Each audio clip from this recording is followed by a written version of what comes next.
Hello, Camp Pros, and welcome to the CampHacker podcast. My name is Travis Allison. I'm a summer camp marketing and strategy consultant, and I also run the Summer Camp Professionals group on Facebook, and I'm pleased to welcome you to this episode of the CampHacker podcast.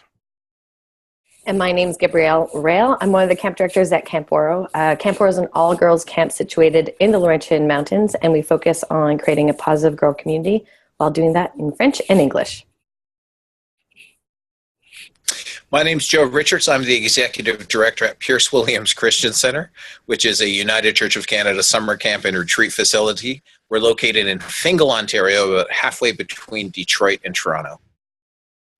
And my name is Mark Cooper. I'm the Camp Director at Camp Tamarack, located in Bracebridge, Ontario, and we welcome about 500 kids from all over the world every summer. Awesome. Welcome back, Mark. It's good to have you here again. Thank you. And I should also say Mark is the newest contributor to Go Camp Pro. He's been putting up some articles that we're releasing this week and every month going forward. So we're looking forward to that, Mark. We're grateful. Yeah, thank you. So today, since it is the time of the year when we're recording this in February 2018, and it is the time of the year when some camps start to get really sweaty about their camper numbers. And so we thought we'd take the expertise, probably with this group, about 100 years of camp experience between us, and just share some of the things that we think are really working well and for getting kids in. It's either stuff we've tried and tested over the years or things we're working on now that are really bringing out more kids through interesting ways. So I want to start out with a couple of foundational ideas. So I would call them first principles in camp marketing. And first of all, I think it's really important that you understand that with all of the stresses of what goes into getting camp running, it's important that we prioritize our time, and marketing can fall by the wayside when there are other pressing things I got to get staff on, etc. But I would say my first principle is that the money moves the mission. And I have said that before on this show, I will repeat it again, is that getting kids into camp pays for all of the rest of it. And I think it should be your first priority. We have to shift those priorities at different times of the year, but getting kids to camp makes everything else, having the money that comes from those kids makes us able to make better budget decisions, better hiring decisions, just feel more comfortable as we go into the year. So I'd say one first principle is money moves the mission. And the other is to go for the easy wins first, which means I believe you should lock in last year's campers first and make sure you know that they're coming back, you've got them paying, it's all looked after before you go chasing after some kid off an internet ad or a Google ad that's just looking for summer camp somewhere. You should be locking in last year's kids because they're a lot easier to do, and that allows you to establish some momentum and set the tone for the year. So those two first principles, I think, would be how I'd start us off, but I'd like to open it up to the rest of you and think about some of the things that have worked best, not necessarily your newest stuff, I'd like to go to that towards the end, but what are the things that have worked best for you in the past to get campers to camp? Go, period. Gab, you've got good head nodding going on. What's been some of the best successes for Woro? Definitely what you're saying is you're trying to get those returning campers back. And one of the first things that we do if we see that people haven't registered is make those phone calls. And I think it's just, that just has to be part of your marketing plan. A lot of the times families are just overwhelmed with the daily life and grind of their, ongoing schedules. And if you're trying, our priority registration used to be in January. Actually it was in February. And we have over the years have been able to bring it back to December 1st. So we do have two different cultures. We have a French Canadian culture and English primarily Canadian culture. English Canadians tend to register earlier. French Canadians tend to register later. In their mind, they're like, why would I register for camp unless it's March? But we wanted to make camp the priority. And so just making those phone calls at the very beginning, that's just I think it's essential to do. And then if they don't want to come back because of the product, then we have an opportunity to make those shifts or even talk to those families and say, we'd like the opportunity to make that shift. How can we work with you to get your family back on board? I'm constantly stunned at the camp directors who say to me, "Oh yeah, I won't call families." Yeah. It's stunning to me. Same, Uh, same. yeah. And Yeah. what do they say to you, Gab, when you say, "Well, why won't you call your families?" A lot of the times, there's a lot of reasons, and then it just comes down to usually it's like I don't have time, which is I find funny because you need campers to keep camp running. So Right. they're the private. So I get it, but usually it comes down to they don't want to hear what the parents have to say. They're nervous about maybe some of the things that happened over the summer. And it's more avoidance over anything. And I think that I totally understand that I'm an avoidant by nature person, but over the years, it's so much better to pick up the phone call. Pick up the phone. What I've actually noticed is that usually it's not parents that are upset or frustrated. It's more because they're distracted. And then the ones that are upset or frustrated, they're actually very genuinely happy that you contacted them. And usually I have a positive conversation with that family. If anything, even if they don't come back, they can say that this organization reached out and they took us seriously. And that also is obviously a marketing need. Yeah. And I think if you're nervous about calling particular families or calling Loster's families, that's the sort of stuff. If you have problem areas, like I knew this cabin group was bad, and a couple of these kids had a bad, and I haven't, had a bad summer, and I haven't seen them re-register. You got to get that out of the way in September. You can't wait till February or in Maura's case in December, and start making those calls. Then you get the tough ones out of the way, so that these are just follow-ups. Like, we're looking forward to having you back at camp. It's less worrisome for you. Yes, it's hard to be on the phone with an upset parent, but that's part of our job. But yeah, just get on the phone, man. I don't understand. It makes such a huge difference. I've had camps who, get 10 or 15 registrations just from a week's worth of phone calls directly, let alone the normal rate of ones. It always makes a difference. Every time camps call, they get a bump in registration. And the other thing is that what I find, it avoids problems in the future, because if your camp is doing well in registration and those 15 families did not register in time for the priority registration, and now you're putting in new families into these spots, they contact you, and then all of a sudden their child doesn't have a spot at camp at the time that they wanted their kid to go to camp. And that's another problem that you've just created. It's dissatisfied customer, and it's and I mean, parents are heartbroken because they do not want to tell their kid they messed up, they didn't contact. So you are avoiding that flip side that you need to deal with, because they're going to push for you to make those spots, and that becomes a little tricky as well. Yep. Yeah.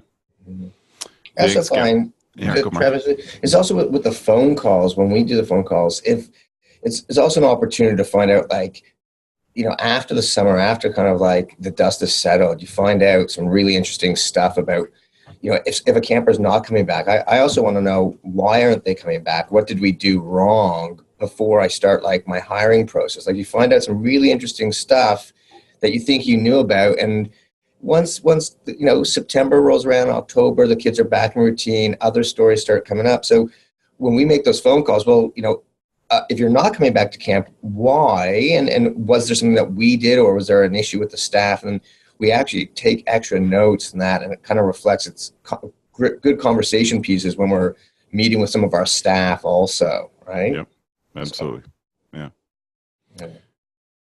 Yeah. So, Mark, is there's stuff that you'd recommend, or stuff that you're surprised that other camp directors aren't doing? That's probably a better question. Yeah, a big thing I think something that has worked for us, which when I hear some other people, it's just easy kind of stuff. Like, the phone calls are just easy. It's human nature. We don't want to, it's like that fear of rejection. We don't want to hear bad things. We only want to hear the positive. The thing that we do is, around now is we'll do the classic email campaigns, but with a big referral bonus, right? A referral bonus of just, word of mouth to me is still the king of the game. Like, we do the Google ads, we do the Facebook stuff, but it's, if I have someone come in and experience camp and they have a great time and they can tell a friend. So the past couple of years we've done little incentives, whether it's, refer a friend in your kid can get a tuck credit, or you get depends on the session they also register for. Yep. And some people will say, oh, well, we're just giving away money, but it shows that we're appreciating our people. And then I also say the flip side is, would I give, our camp, would I give, $100 discount or $50 discount to get a camper? Yeah, I would do that over and over, 100 times over. Like if it cost me $100 to get a $1,000 kid for just someone else being kind of our agents. And I think that's the key and I put it also to my staff. Like we just had a camper who's coming back this year who met some of our staff last year. They were working at Banff ski resorts. And she said, we would have never have known about Tamarack if Emily didn't tell us about Tamarack, about camp. And I was like, wow. So I even put it out to my staff. Hey, if you have a family friend and you refer them, you'll get, and your staff, it just gets them, these ambassadors to talk about. You have this army of people to take advantage of. And we intentionally will send out an email to our staff saying, hey, not just finding us other great staff, but you have cousins, you have neighbors, you have friends, and they know that you go to camp. So talk, and here you'll get a Tamarack hoodie, and they want to talk about it anyways. And, so those are some of those quick email blasts to say, hey, refer a friend, and you would get whether it's a cash credit towards a camper spot or Tamarack swag for your kids. It's not always about the money. They're happy if their kid gets a Tamarack water bottle or something also. Right. Yeah. I would encourage camps to be creative with what those thank yous are or the incentives are. Like don't make it, the leftover tech shop items, leftover water bottles from 2 years ago. Do something special for them that says, 2017 referral agent, or make up a funny logo with special agent thing, referral agent logo, something that's just really special that you can't just buy, that their friends can't buy when they get to camp. Make it something really good and creative. I like that. Thanks, Mark. Joe, how about for you? What are your things you're surprised that other camps aren't doing to get kids in? I'm surprised, and some of this is that you have to do before now. Mm-hmm. And so I'm surprised that people don't do simple things like send birthday cards to campers that staff have signed, or send a holiday card to the campers. Just those touch points that we have in marketing go a long way. What we started to do this fall, and we did it a bit late, but in September and October, the goal for us is to call first-time campers who came as well. Just to talk to the parents about what was the experience. How can we do better? I love. We would call all the campers. I'm like everybody else, right? Like phone calls are easy to do, but it's just booking the time in to do them. So those touch points of birthday cards and are huge for parents who then say, like, you would not believe the smile on my kid's face when they opened this card and like 25 staff had signed it. Yeah. And there's not a lot more you can do to reach a kid who believes that you all signed it last week as opposed to 5 months ago when you were at camp. Yeah. So I think those are a couple of the points that I would encourage other camps to start. And the beginning of those things, our Christmas card includes their cabin photo, not a digital copy of a printed old school photo that you can pull out of the card, a little 4x6 photo and put somewhere. And we tried one year, maybe 5 years ago, to do it digitally, put digital photos on the cards. And we got complaints from campers and camper parents because the photo, they wanted to keep the photo, not the Christmas card. So those are a couple of things that I think are really valuable in those touch points. If you're starting now, I think phone calls now are hugely important to the campers who haven't signed up, but also even phone calls to parents who have signed their kids up and just get, because the referral program is not something we've done at Pierce Williams, and we've talked about it recently. it's a difference between $1,000 camper and a $300 camper, right? There's what is your referral bonus, and saying $100 off camp, you're like, no, like that doesn't work. And the balance, Travis, of saying that campers generate the income is only true if you're not subsidizing every camper who comes to camp. So there are church camps out there who subsidize every camper through other means. Mm-hmm. And so in the end, when you do the math, more campers doesn't always equal more income. Right. That outstrips the expenses you're going to put forward. So it's a bit of a balance on that end for camps who run at a lower cost per week and subsidize that through donations or churches or whatnot. So I think those are the big ones that we do, and we do well. And those are just part of our culture now. So we don't think about them. Right. We just do them. So my challenge is not to persuade them, but to other camps who are of the same thing. First of all, let me say this. I think you need to be creative. Again, you need to be creative with what the thank yous are. I don't think it has to be money.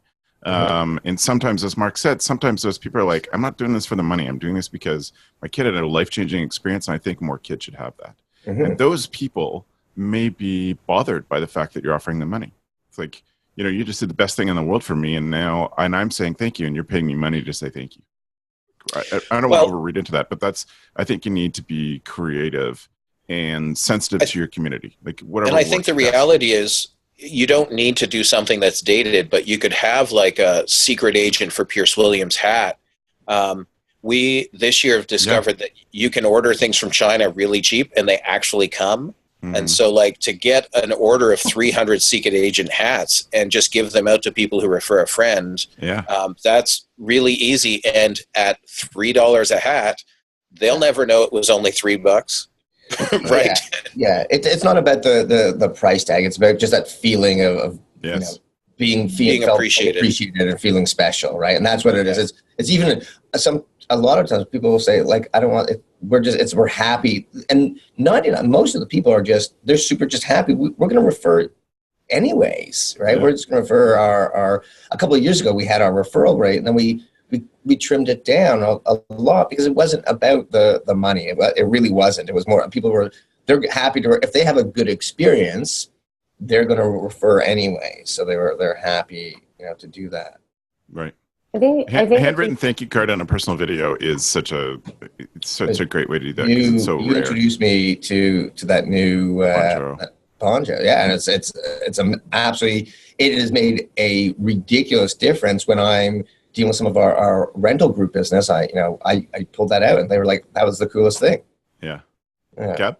I was just going to say that I think that also if you can give your alumni sort of like a VIP pass. So one of the things that we do is if you were a staff member, so you do have to be a staff member. If you're a past staff member at Warrow, you get a VIP pass, meaning that you can refer a camper and that family gets the discount. The alumni doesn't get anything except for obviously a thank you card, but that family. And it sort of is like, hey, I know somebody from the inside. I can get you a little discount. I love it. Yeah. And then that way, your alumni are still talking about camp, and if they have kids, then they can give themselves that discount for the first year of that child, and they can give themselves discount the next year for their second child. But it really allows them to have that conversation. Like, I can get your kid in for a little bit less because I know these guys.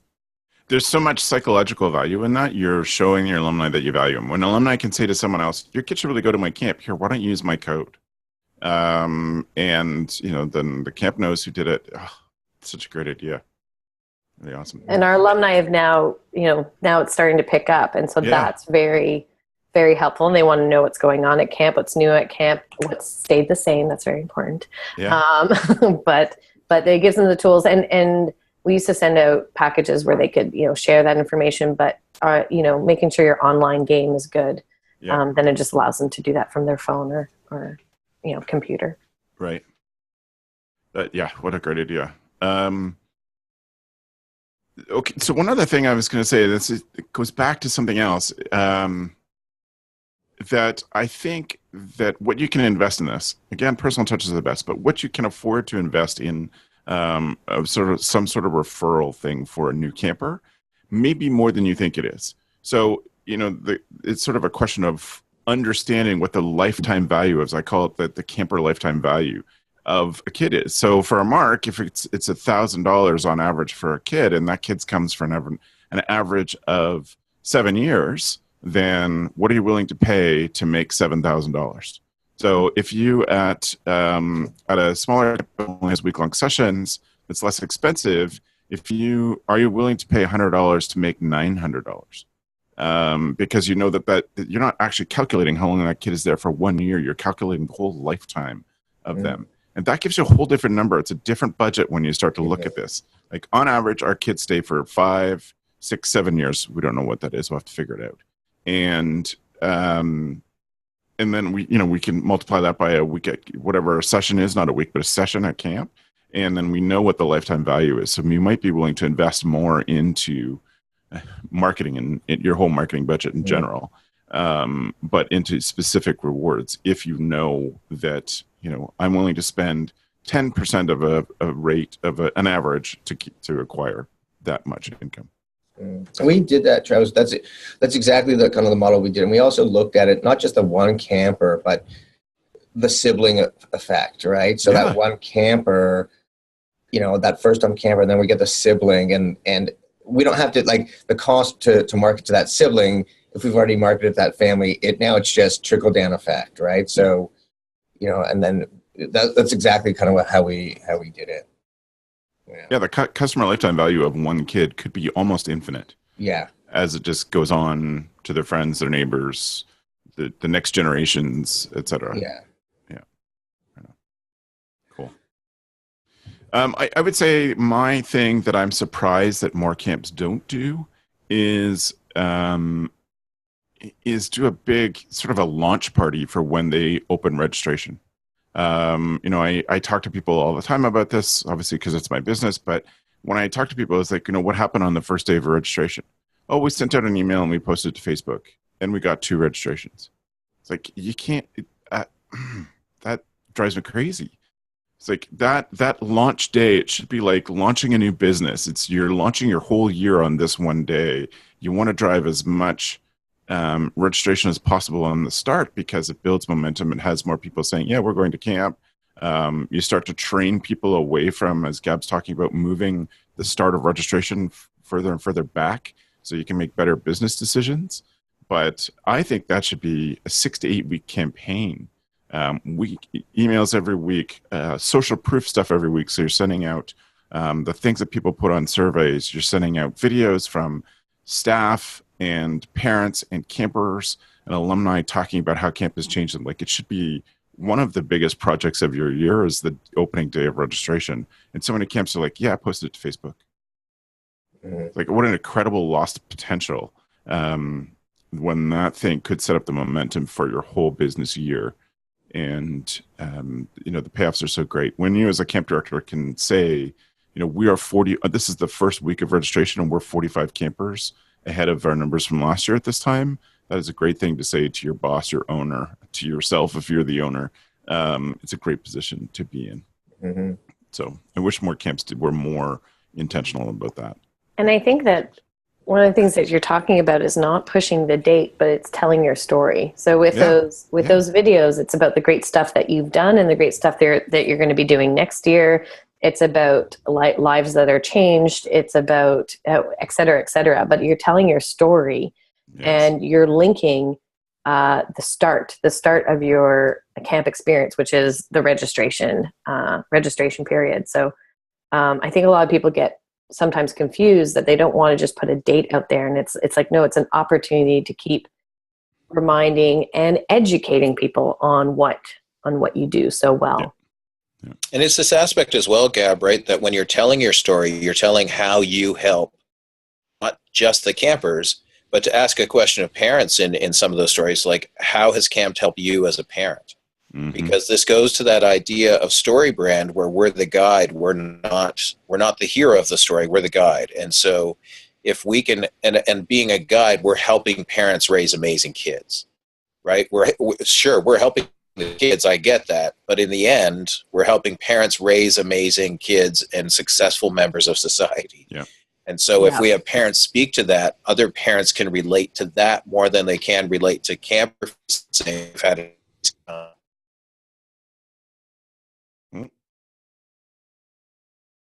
Thanks, Joe. I would go to you, Joe, back to you, Joe, and say, my next question is, what is something that you have seen at a conference or having conversations with people? We all know that it's a big part of your own professional development to go and tour other camps. What's something that you've seen in someone else's marketing that you've been thrilled and excited to implement at Pierce Williams? Ooh, that's a good question. I think that when I think about things I'd love to do, it has to do with it has to do with getting more families onto not even a referral basis, but just families selling camp, right? The idea, it's not home visits per se, because like in the early 2000s, late 90s, early 2000s, I did a lot of home visits, and I'm not sure how much that's going to sell camp for us. But it's this idea, when I see marketing, great marketing, what it tends to be is honest video or honest updates that and testimonials of parents who have been campers and have campers coming to camp. I think from a camp marketing perspective, it's hard as a camp director because you don't always see the marketing stuff. When you go and tour camps, you tend to see the camp. You see the infrastructure, but you rarely go out and search for what other camps are doing. Like when I'm reviewing Google AdWords, right? You see other camps' ads, and I've liked some Facebook pages for camp stuff, but we need to be really cautious about all of our business pages on Facebook because they can change everything in the blink of an eye to take away any gains that we've made. So I think more phone calls. Camps that do phone calls are really successful, and I've sort of let that fall by the wayside. But the idea that we as a camp director have to call, a board member can call, an alumni can call, just touch base that somebody at camp cares about you as a past camper or as an inquiry or as a camper who didn't come to camp last year, right? So I think from a marketing standpoint for me, it's this idea that we need to be more in touch with the people we've already met. Because getting new campers is always going to be difficult. I was walking around the mall last night and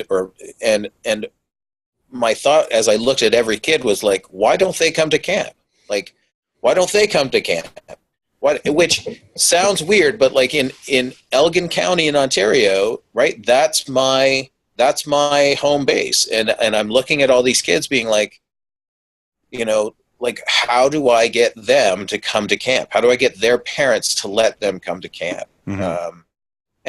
And for us, part of being local and close to home, because there are a lot of camps that don't have the same opportunity, we started last year offering free PA days, and for a few years we've done some March break single days, not a whole camp. We're not trying to do a 3 or 5 day camp. We're just saying, hey, great, come for the day. Right. And we're close enough that parents can come for the day and join us, and the campers can see the staff and get those experiences. Right. Gab, is there stuff that you've seen in your travels that you've been excited to come back to Woro and implement there? Yeah, I'm all about right now struggle and success stories. I think a lot of times they show the end part, but not the process of the struggle success, and that can be from the parent's point of view, that can be from the child's point of view. But if you can capture those, and it comes to things like, I was nervous before I went to camp. I thought I wouldn't make any friends, and the first day I met X, Y, and Z, and I was still a little apprehensive, but then blah, blah, blah. And these sort of struggle success stories, I think there's so many of these at camp, and there's so many that happen even before camp, with new families coming to your organization. So I think struggle success stories I'm very excited about. I'm also very into looking at patterns of statistics with registration to your campers, and who's coming back year after year, where do we lose them, and looking at those patterns. One of the patterns that we found was that our overseas campers when they started, their families were invested in Waro, and they would make sure that they were coming back year after year, especially if they took a plane. If they took a plane, we had these campers, and we looked at why. And one of the reasons that is our hypothesis, is that kids that come via plane have a lot more contact with us. We talk about how to pack for the flight. We send out helpful tips and hints. They get a picture of who's going to be picking them up. They have a video welcome. And we looked at that and we said, well, of course, it's not that they're overseas or that they're coming from BC. It's that our communication, and there's a lot of how-tos and tips and tricks. So we're adjusting that for other campers, not for every camper, but for specific groups, or senior campers, and et cetera. So looking at statistical patterns, I'm kind of getting stoked about. Nice. Which I think my math teacher would have never in high school guessed that I would have ever said that, but I'm into it. That's awesome. That's awesome.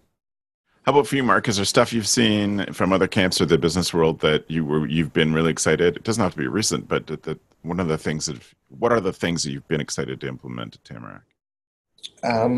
Yeah, I think also with exactly what Gab said, just touching quickly on that is the stats. I love to look at why one camper is coming from 2 weeks, and how did we get that camper now to transition to 4 weeks? And because we have a lot of 2 weeks sessions, and how does that transfer over, and which sessions are more like, we'll have more campers but less revenue in a certain session because more kids are coming for shorter sessions.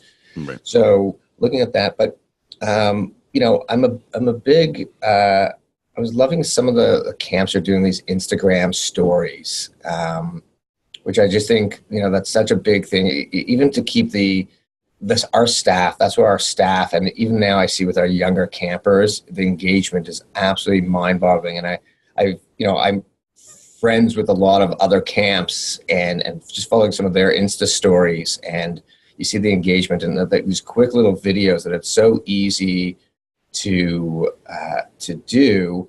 It just keeps it top of mind. I think that's what's key, is that we think of camp as, it's just during the summer, and the camp experience has to be all year now. And a couple of years ago, we started at Tamarack as a DVD launch party, where at the end of the summer, about a month after, just before our registration deadline, had a community event. And it started in a small theater, and now we have 300 kids. And for our international kids in Michigan, I drove down, there were like 30 kids who came to, and we just found these places. And the investment, again, it's just keeping Tamarack top of mind and keeping that community together. So that was some stuff that I'm always watching what other camps are doing. Some camps, and we adopted it from a couple of camps, is a new parent, you're sending your kid to Tamarack for your first time, and I picked it from one of the other campuses, this fun intro day in June. You're so nervous as a new parent. Bring your kids I bring a bunch of my staff. They take their kids to the other side of the room. They do some stuff with them. They make a name tag, and they learn part of the camp song. We go through and answer the most hilarious questions, and we open it up to the panel. Then we go through a day in the life of a camper. And then those kids make a name tag, so they get to meet some of the unit heads also. So the parents actually, it alleviates a lot of that nervous tension. But it was just a cool marketing thing that the parents got to see some of our staff before camp, and making it like camp is all year. So our goal this year is to do something over March break or just after March break, whether it's a renting of the ice at a skating rink and say, hey, bring your skates, and you bring a speaker, and if you have skates, great. If not, you just see your camp friends, and it's just great, a great tour. If you can make it, great. If you can't, so we'll post pictures, we'll do live feeds from it. But that camp isn't just the summer months, right? Yep. Yeah, so those are some of the things that I've seen. I'm very aware of some of there's some great camps in the States who are doing some really wicked little videos, Insta stories too. Cool stuff. Yep, right on. Yeah. That's good. Do any of you have one more quick tip to wrap us up, or I'll move us on to the tool of the week? Yeah, I'd be amiss to say that camps, I really think camps should visit thanks to camp.ca, whether you're Yes. an American camp, a Canadian camp, or international. Yeah. It's a free marketing tool for camps where it's two parts. One is gathering your own camp stories. So it's basically finishing the sentence thanks to camp and posting that on your social media sites whenever, but we do it in October. And the other one is More Than Just Fun, which is a marketing campaign based in research, and that's coming out March 17th. And there's going to be a whole bunch of marketing material for camps to prove to families that camp actually does good for their kids. And it goes back to being what Joe was saying, is being that partner to the parents, that, you know, you want your kids to try different foods. We do too. You want your kids to play outside. We do too. And so it's all based in research, but it's a free marketing tool, and we're hoping that it keeps growing. So check that out. Excellent. So that again is at thanks to camp.ca. So thank you all for some great insights and some good sharing. What I'm going to do now is move us on to our tool of the week. If you're a recent CampHacker joiner, our tool of the week is something that each of the panelists brings to the discussion that helps them be a better camp director. And Mark, I'm going to start with you. I know you got to leave pretty soon, so I want to give you a chance to share your tool of the week. Sure. I'm actually pulling it up on my phone. So it's called Meme-matic, and it looks like that. Yeah. Matic, M-A-T-I-C. And it's a super, I love, rather than just posting, hey, we hired so-and-so, and we do these funny things on Instagram where there's pictures, and it's just a template, a super easy template that when we're announcing any staff, and it's, you upload a picture, you can do little video stuff, super easy, Meme-matic. And our staff love it. They love seeing who's being announced, and then the comments, and you know, these really funny, creative little ways. So that's my tool. Nice. Meme-matic. Meme-matic. M-E-matic. Yeah. Excellent. Mark, I'm going to, you're welcome to stay for another couple minutes, but I'll take a minute to say goodbye officially so we don't just lose you at the end. Yes. How can people follow up with you if they have any questions about the things you've said? The easiest is Mark is email at marc, M-A-R-C, at camptamarack.info. That's usually the easiest way to reach out to me. Great. Yeah. Thanks for being on, Mark. Yeah, my pleasure. Thank you. Right on. Joe, what's your tool? My tool of the week is something that I use every day that I'm doing any sort of renovations at camp or around. It is a non-conductive electricity tester. And so the one I posted to the show notes is the Klein model. I have that.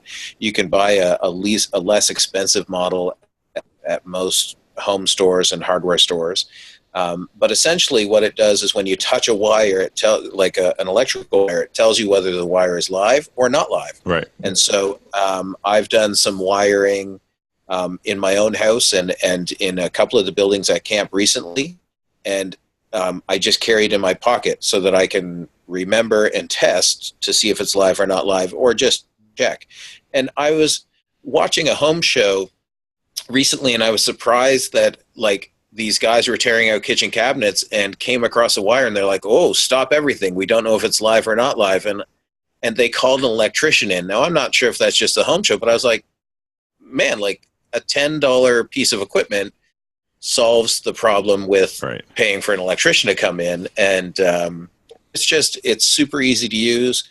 You press a button, and if it lights up red when you touch the wire, it's live. Right. And if it doesn't light up red, it's not live. And it works in plugs as well, so you can just shove it in a plug to see if it's live or not live. So excellent. It's really handy.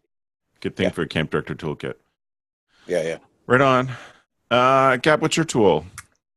My tool is pegboards, installing pegboards in your office. I just did that with our winter office. And it just makes can make your space look pretty darn cool. And I think we're talking about marketing. I think it's important to also have your workspace reflect the good work that you do. So when people come into your workspace, they see, oh, I didn't know you guys did that. I didn't know just sort of represent yourself in a way that feels good and looks good and it's inspiring. But Right. pegboards, I love them. That's awesome. That's awesome. Thank you. Okay, so my tool is one that I've recently discovered. It's called ReadWise, and I think it's at readwise.com. Readwise.io. Readwise.io.